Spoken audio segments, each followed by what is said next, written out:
Mic check, 1, 2, mic check. Holy shit. Welcome to the first episode of It's Been a Week. This is season 1, episode 1, and holy shit. What is up, everyone? Welcome to It's Been a Week. I'm your host, Ben McDonald, and this is your weekly dose of whatever the hell just happened.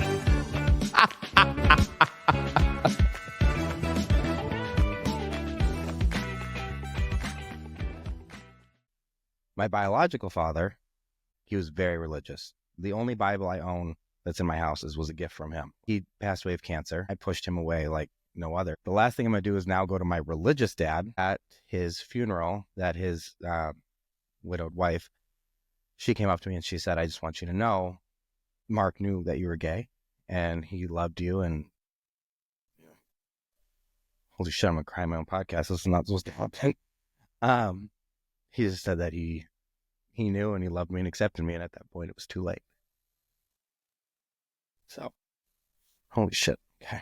She is not only the number one, the GOAT, the best headshot photographer ever, my friend and mentor, Miss Stephanie Gerard.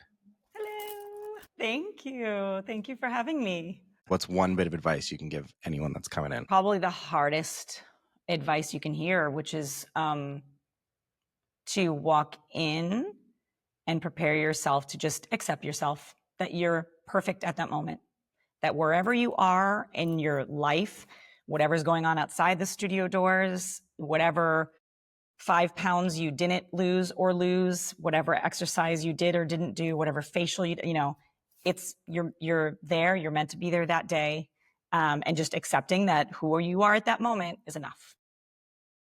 And here's what sucks about an airport, right? You can only be so much of a bitch.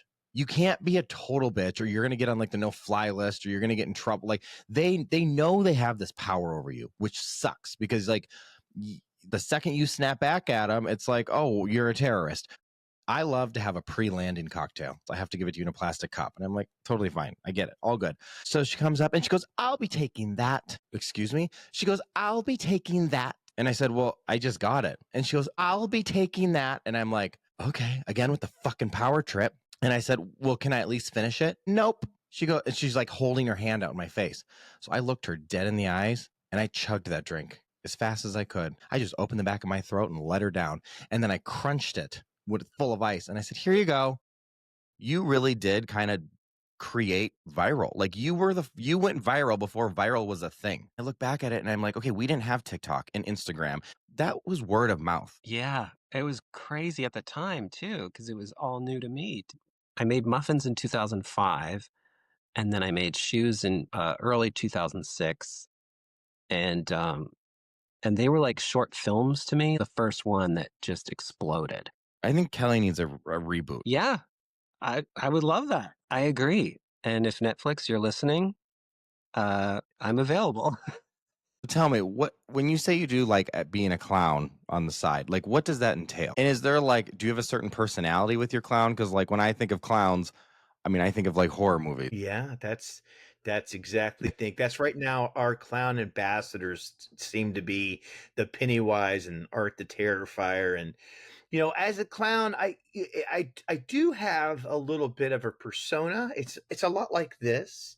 Once you put the clown makeup on, I feel like you don't gotta push too much. Obviously, when you're talking to kids or talking to adults, you're going to talk differently to 30 something, than you would a 3-year-old kid. A 3-year-old kid, you get lower and you're like, hey, how are you doing? And what's going on? And sometimes I'll be on a film set or a commercial and they're like, great, now do that funny clown voice. And I'm like, what?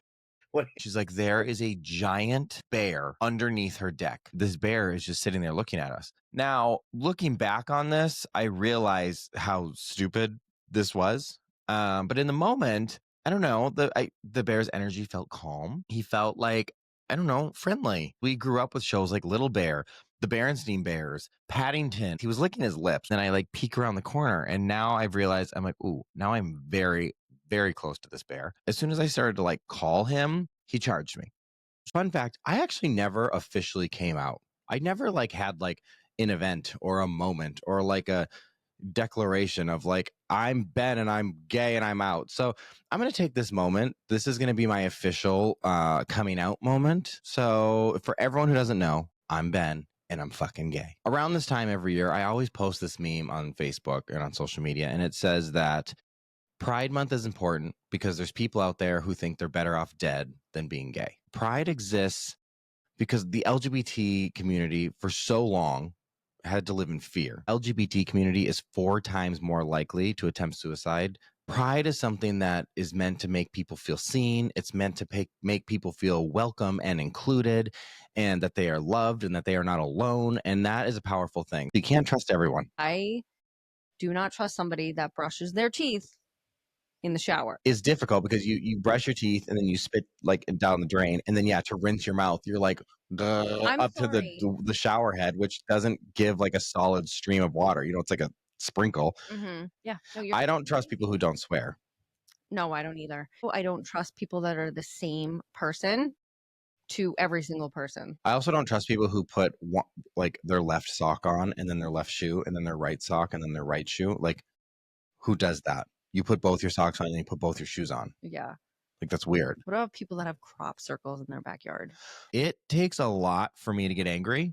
I get annoyed very easily, right? I hope you're sitting down, grab your popcorn, pour your martini, because I'm about to spill the fucking tea. I have never in my life experienced something like this. So the guest last week, she was supposed to be on here. So I send her a DM and I said, hey, are you ready? No response. Video call from Instagram, no response. Do it again, no response. Now I'm starting to get a little concerned because I was like, what if something's happened to her? I texted her again and I said, are you okay? No response. So I even went on her mom's Facebook and I DM'd her. Have you heard from her in the last 24 hours? Like, I just want to make sure that she's like, okay. No response. I think it is sick. I think it's disgusting. I think there's zero excuse. Sociopathic, psycho. It's sick. Like, you've got some fucking screws loose. You are executive vice president. Yes, of communications for Bravo and Peacock Unscripted. I can't ask you who's the most difficult because I don't want you to get in trouble, but who are some of the best Bravo people to work with? So it's a hard question, Ben, because, it just depends what's happening. It's hard to say, but I mean, I'm pretty close with all of them, and they're all great in different ways, and they all are pains in the asses in different ways. Do you have people call you and ask you to be on the shows? All the time. I have DMs from people giving me pitches and telling me why they should be on this show and that show constantly.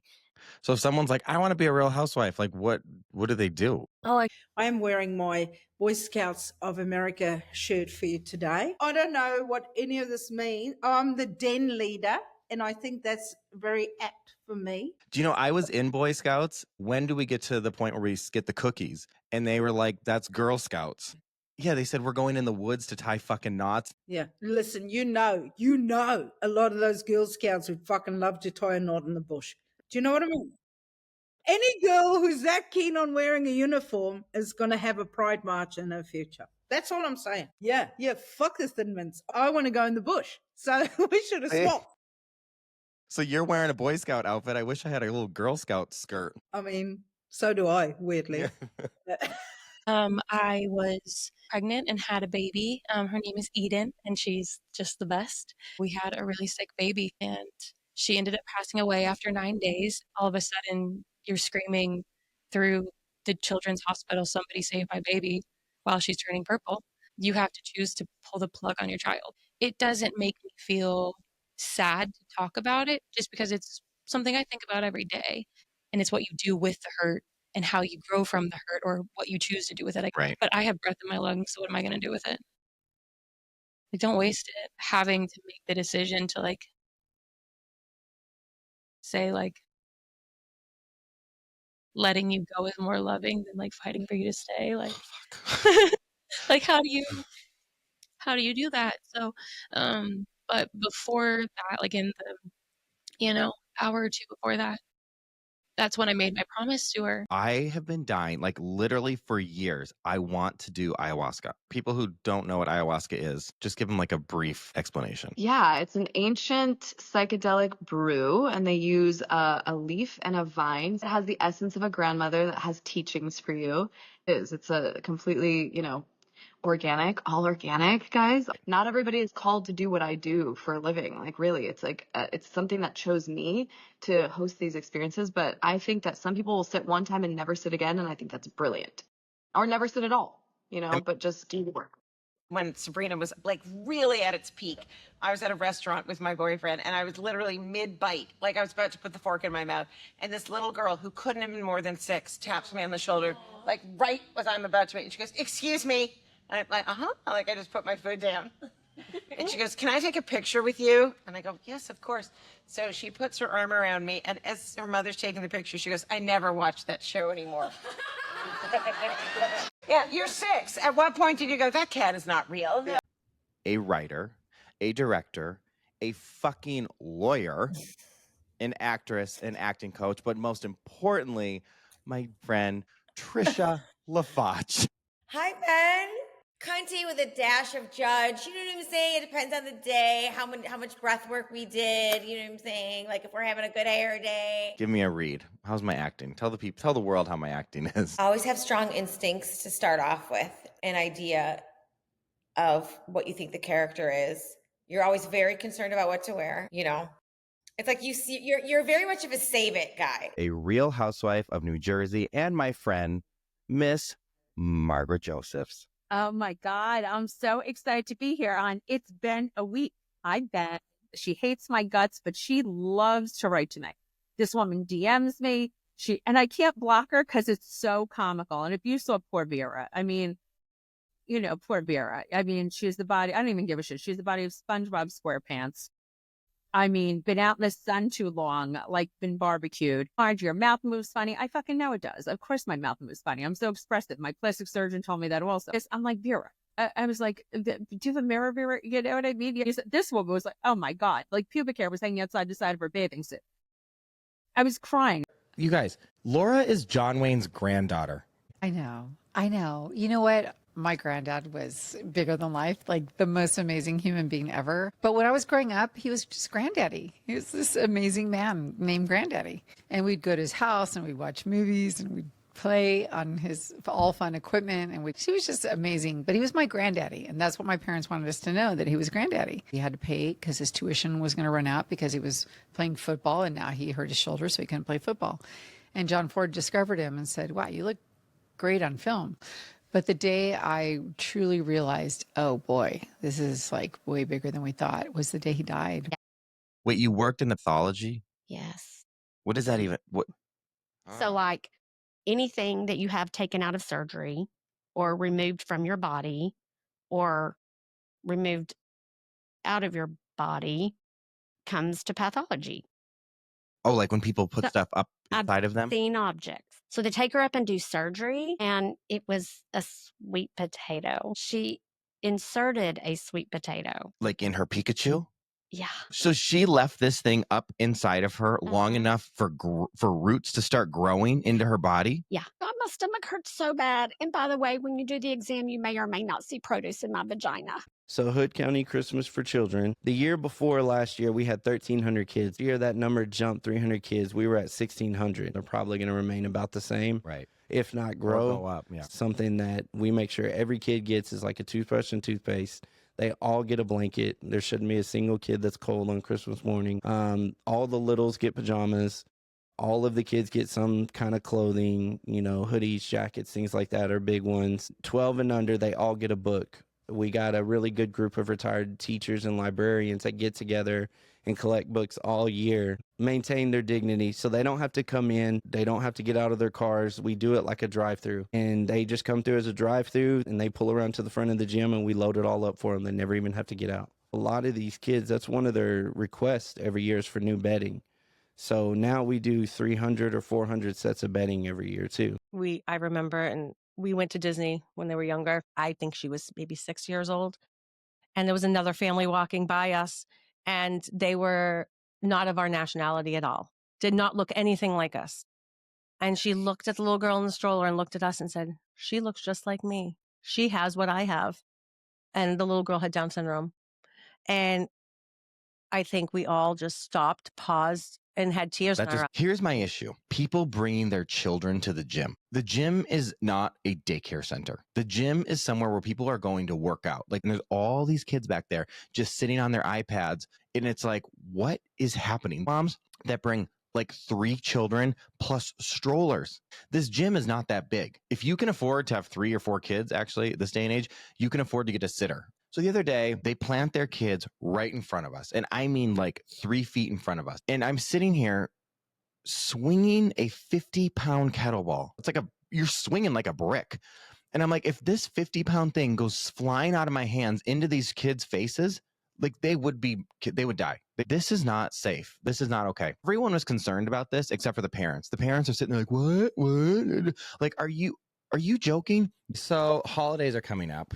And this year is going to be a little harder for you. Blaine's husband passed away this year. My beautiful husband, Danny Duran. Yes. We lost him. I'm just going through it myself now, and I don't know the answers yet. The stock answer would be, stay strong. You'll get through this. I mean, that's true. That's one of the truest things is it's so hard to realize in the moment that this is going to pass. And it's hard even thinking that this is going to pass because you don't want it to, you don't want to think you're going to forget or move on past it. Sometimes you just don't want to move on. So I think maybe that's what I would say is that it is okay to move on. Moving on is not the same thing as forgetting or diminishing the experience that you did have with the person that you lost. I don't know. I think that's what I'm struggling with right now is trying to learn how to move on without like dishonoring. And I know that it's not, but it feels that way all the time, so just know it's okay to keep experiencing new things and moving on. One day, it was a Monday. I went to school. I don't know if it was April Fool's or if it was just a day that you got a wild hair up your ass. I came home from school and I was so excited because Holly goes, look what I got you. And it was Milk Duds. Oh. And I was like, oh my God. Molly and I were busy that day. I go, oh my God, my favorite. So I rip this box of Milk Duds open and I take a handful into my mouth. And as I start to bite into this crunchy Milk Dud, I found out that my Holly decided to take dog food and melt milk chocolate over it, put it into the Milk Duds container and seal it so perfectly. I was like, you fed me dog food. Best nanny ever. Yeah. And I think drugs are an amazing thing. I'm not on here telling everyone to go, start doing drugs. Drugs are amazing if you can handle it and if you know you are the right candidate for drugs. I don't think everyone is. But I do think drugs are fun. I think that's what they're meant to experience. Some people, they'll just microdose. And I'm like, no, I want the fucking walls to melt. Let's go. Something that seriously boils my blood. It gets me so fucking pissed off. It is when people put their dogs in the back of trucks. Let them run around while they're driving. I think it is the stupidest thing you can do. I actually think it should be illegal. Fucking people responding, being like, well, old Blue's been in the back of the truck for 8 years. My grandpa's been doing it. I don't give a fuck. I don't give a flying fuck what your grandpa did, what you've done, how you were raised, how you grew up. I don't want to hear it. You're going to put your dog in the back of the truck and you think this is so country and you're so fucking cool and your dog's tough because it goes, no, fuck off. First of all, and everyone goes, my dog will never jump out. I go, yeah, they don't jump out until they do. I'd like for these fat fucks to get their ass in the back of the truck, stand up and let me drive the truck. And let's see how long you last back there. You're then going to go on Facebook and you're going to start a GoFundMe because you can't afford the fucking vet bills. Because I like the dog more than you, and it's not the dog's fucking fault that you're a dumbass owner. He just happens to be a writer and director of some of Hollywood's biggest blockbusters, including We're the Millers, Central Intelligence, Skyscraper, Netflix's Red Notice, and one of my favorite movies of all time, Dodgeball. I'm working on my next movie, which is a live action version of an animated series I loved as a boy called Voltron. I don't think most people understand how big the Netflix audience is. More people watched Red Notice on its opening weekend than had seen all of my other films combined. So the final and I think most important question, is there ever a chance of Dodgeball 2 and can I be in it? The issue that I'm having, they allow people to board who need extra time down the jetway, right? That's for people who are like, have a broken leg. They're on crutches. You don't need extra time. You're just fucking fat. Like, I'm sorry. I know that sounds harsh. You're just a big person and you're lazy. Like you had to get escorted here on a golf cart from security. Then you get put into a wheelchair to get no, get your ass up and walk. That will help. This is the issue at hand. This is why you're in a wheelchair and why you're getting strolled around in a golf cart is because you can't get your ass up and walk. I didn't lose my virginity until I was 31. I've always been, I don't know, just very open, I guess, about it. Because I'm like, listen, everyone does it, or everyone that's not doing it wants to be doing it. I mean, I lost my virginity at a very, very young age. Definitely more attracted to like people's personalities. Like there's been people that I've like first seen and been like, oh my God, that person is so hot. And then, oh, you are now like so ugly to me. I can fully agree with that. I have met people that are the most, like, you look at them and they could be the most gorgeous person and they have a horseshit personality, possibly some of my exes, who are not like the cutest in the world, but they have good personalities. And then they become so adorable to you because they have these amazing personalities. I'm having my pre-takeoff cocktail and the guy sitting next to me, he just looks at me and he goes, I'm freaking out. He goes, I mean, do you know how many people are getting on this plane? And I'm like, well, when you walked on the plane, you saw how many seats there were. I don't know. I'm going to guess 200 people maybe on this plane. Oh, I'm just really claustrophobic and I'm just freaking out. Making a phone call, like as we're like speeding it down the runway. And then he goes, do you want to see something? It's probably going to freak you out. And I was like, not really. He starts pulling out all these like mini fans. All of a sudden I'm, middle of my movie and he taps me on the shoulder and I take my earbuds out and I go, yeah. And he goes, do you know how much longer this flight is? And I'm like, no, I don't work for Delta. Here's a little disclaimer for this week's episode. There are some really hard things to hear. If you know of anyone, if you know of any kids that are in any abusive situations, please speak up. Please call CPS. Please call 911. Call someone, because some of this treatment, no one deserves that. Growing up in the South are very steeped in religion, very steeped in politics. I came out to my parents. I was told, don't come back. We have to protect your siblings from you. We won't see you at the holidays. I went to see one of the Marvel movies and she didn't like that.